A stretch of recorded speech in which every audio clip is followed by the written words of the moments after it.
Hi, welcome back to my channel. If you're new to my channel, my name is Kay. I am a nurse in the UK and I'm currently working in the NHS as a cardiac care unit nurse.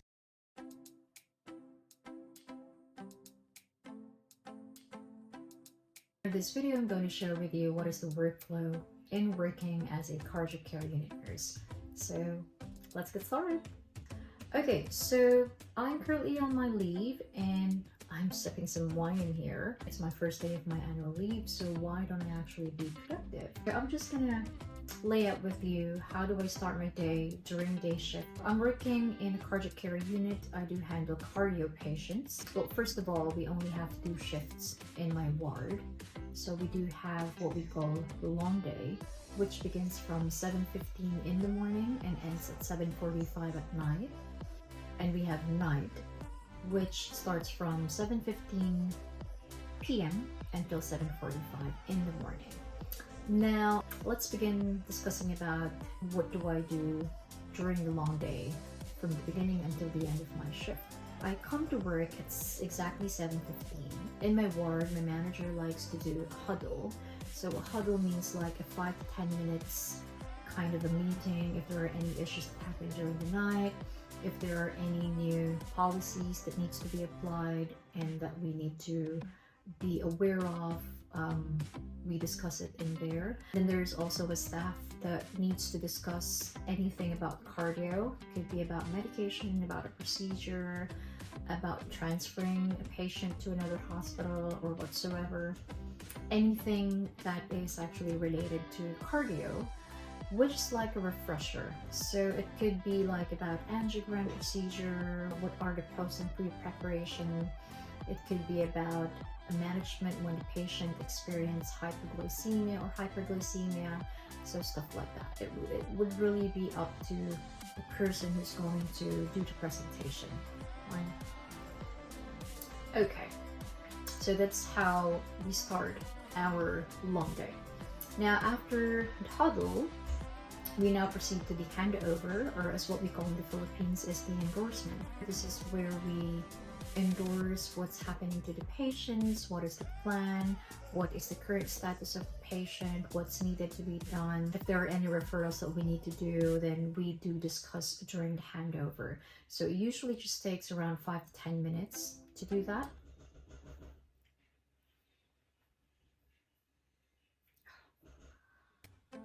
Right, so after the handover, that's where we start to divide the patients. So usually in our ward, there are 3 nurses supposed to be.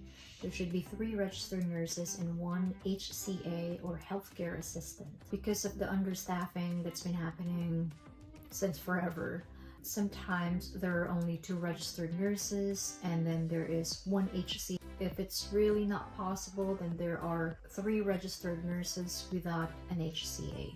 So later on, I'm going to discuss with you the roles of a registered nurse and an HCA. So how many patients do we have in our ward? So we do have 2 different wards, which is color-coded. Each ward contains 2 different bays. The female bay consists of 6 patients. There is a male bay, which consists of 6 patients as well, so a total of 12. Now, if there are 3 registered nurses in a shift, then we would only handle 4 patients minimum.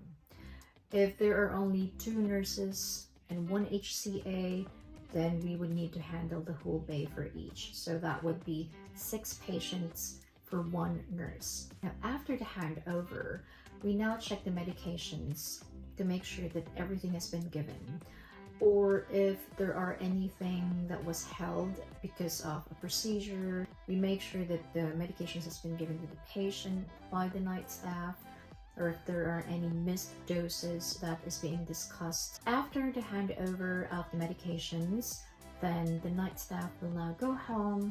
Usually they will go home at around 7:45, or sometimes it may take like up 8 in the morning.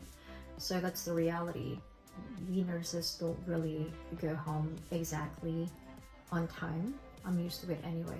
So we now go to our patients and start doing the washing and the bed making. Yes, we do that with the HCA.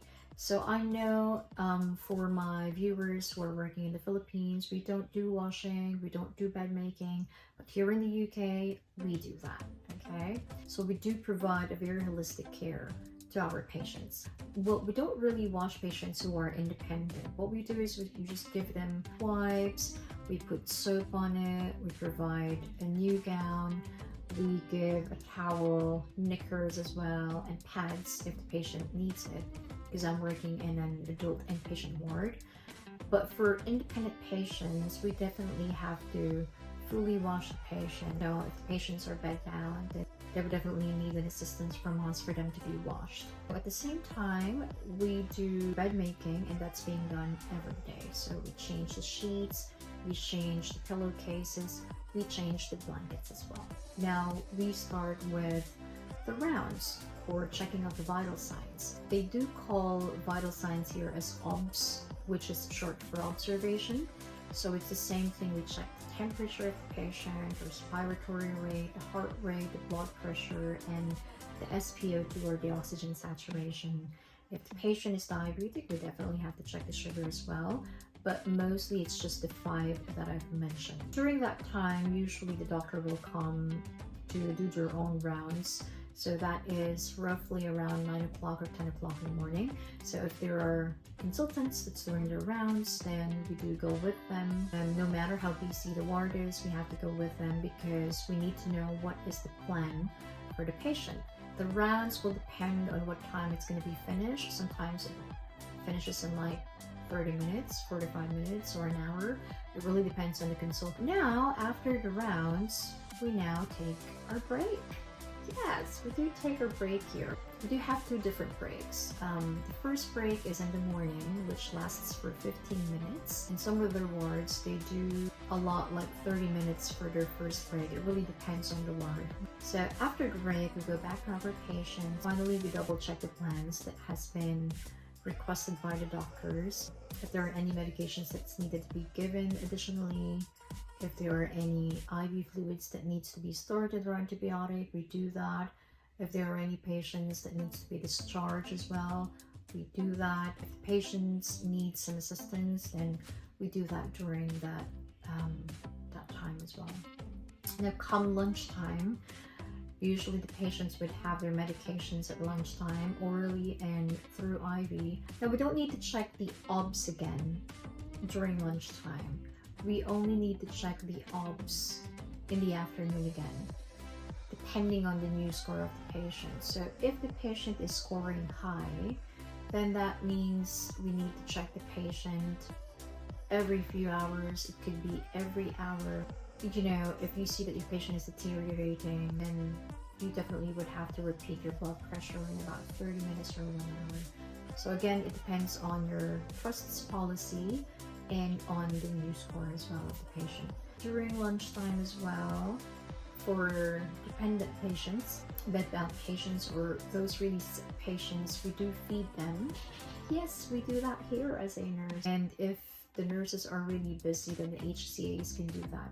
After feeding the patients, now the nurses could take their own lunches. Usually that would be around 2 or 3 p.m. In CCU, we do spend an hour for our lunch break. So during lunch break, nobody's gonna bother you. You're gonna stay in the staff room, or you can go to canteen, or you can even go home if you want to, as long as you're not gonna take more than an hour for your break time. What I usually do during my lunchtime is I bring my own packed lunch. I take a nap for about 30 minutes. After that, I go back to my patients and continue to look if there are any new plans, because sometimes the doctor would add new plans for the patient, so you have to make sure that you accommodate that. If patients opened their bowels or they needed assistance in changing their pads, we would do that along with the HCA. Around 4 o'clock, we start doing our OBS again. That's to make sure that the patients are stable. That is the last time that we're going to do our OBS until the handover at night.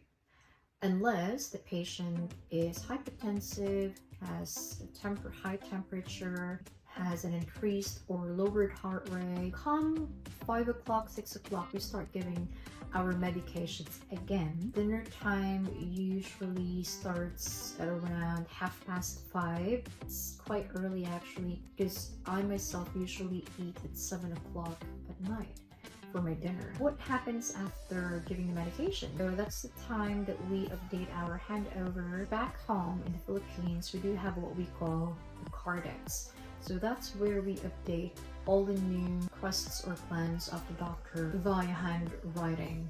But here in my unit, what we do is we, type it in the computer. So we have like a G drive that we can access. So we put in there everything, all of the plans that's needed to be done for the patient.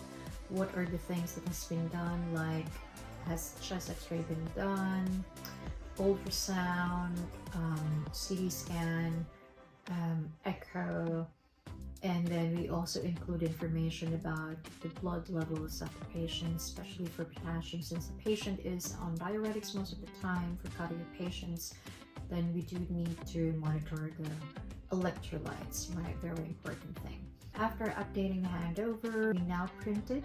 Around 7:15, usually the staff would be arriving ready to take the handover. But yeah, that's how the long day usually occurs. It's literally a long day. It's kind of exhausting because a lot of things happen during the long day. The thing is, there are a lot of people in the unit comes to you and ask you questions. For example, the PTOT, physiotherapist, and occupational therapist. It's important for them to know what is the baseline mobility of the patient. Other people that would come to you would be the nutritionist or the dietitian. They would ask you if the patient is eating well. If the patient is not eating well, what is the reason? Is there a swallowing problem? Sometimes the dietitian would ask us to fill out a food chart. A food chart is where we put in the food or the meal that has been eaten by the patient during breakfast, lunch, and dinner. So that's kind of like a hard work, really. Obviously, the doctors would come to you and ask you questions to reassess the patient. So social workers who would ask you about the social issues of the patient. Is this patient living alone? Or is this patient living with a family? Is this patient living with a package of care? Lots of questions. And apart from that, there are also the relatives that can call you and ask an update about the patient. So here in the UK, the nurses can update the relatives. Usually the relatives would call on the phone. They would ask questions about the status of the patient eating and drinking well, what is the prognosis, what is the procedure that's going to be done for the patient. Yeah, you don't really need to pass over the phone to the doctor because the nurses could actually answer the questions, which is really cool. Yeah, so that's how the long day works. Quite heavy. But I do hope that you now roughly have an idea on how the workflow goes in here. It's different for another ward, but in my unit, this is how it works. This video has been too long. I think I'm just going to make a part 2 for the workflow during the night. What do you think? That's all for tonight. I'm just gonna enjoy my wine and I will be coming back to you for my vlog about what I do during night. See you soon. Thanks for watching. Bye.